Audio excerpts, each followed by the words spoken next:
In 1983, a team of deeply pious scientists conducted a radical experiment in an undisclosed facility. The scientists had theorized that a human without access to any senses or ways to perceive stimuli would be able to perceive the presence of God. They believed that the five senses clouded our awareness of eternity, and without them, a human could actually establish contact with God by thought. An elderly man who claimed to have nothing left to live for was the only test subject to volunteer. To purge him of all his senses, the scientists performed a complex operation in which every sensory nerve connection to the brain was surgically severed. Although the test subject retained full muscular function, he could not see, hear, taste, smell, or feel, with no possible way to communicate or even sense the outside world. He was alone with his thoughts. The scientists monitored him as he spoke aloud and about his state of mind in jumbled, slurred sentences that he couldn't even hear. After 4 days, the man claimed to be hearing hushed, unintelligible voices in his head. Assuming it was an onset of psychosis, the scientists paid little attention to the man's concerns.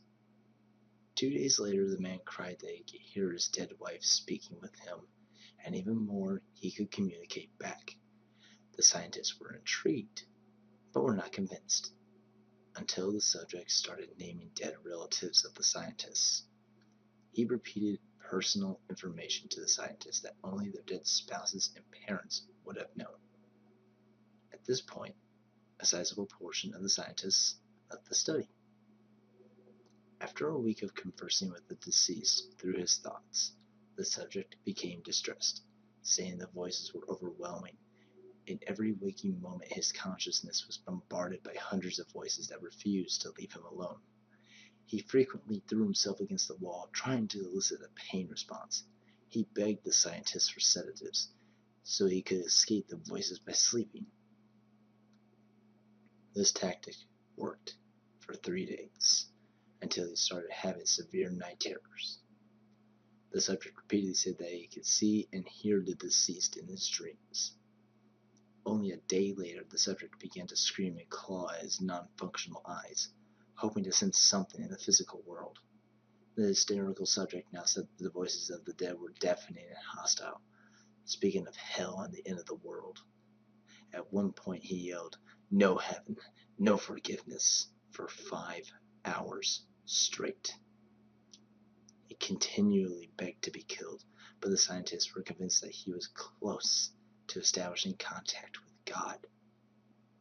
After another day, the subject could no longer form coherent sentences. Seemingly mad, he started to bite off chunks of flesh from his arm. The scientists rushed into the test chamber and restrained him to a table so he could not kill himself. After a few hours of being tied down, the subject halted, struggling and screaming. He stared blankly at the ceiling as teardrops silently streaked across his face. For 2 weeks, the subject had to be manually rehydrated due to the constant crying. Eventually, he turned his head, and despite his blindness, made focused eye contact with a scientist for the first time in the study, and whispered, "I have spoken with God, and he has abandoned us." and his vital signs stopped. There was no apparent cause of death.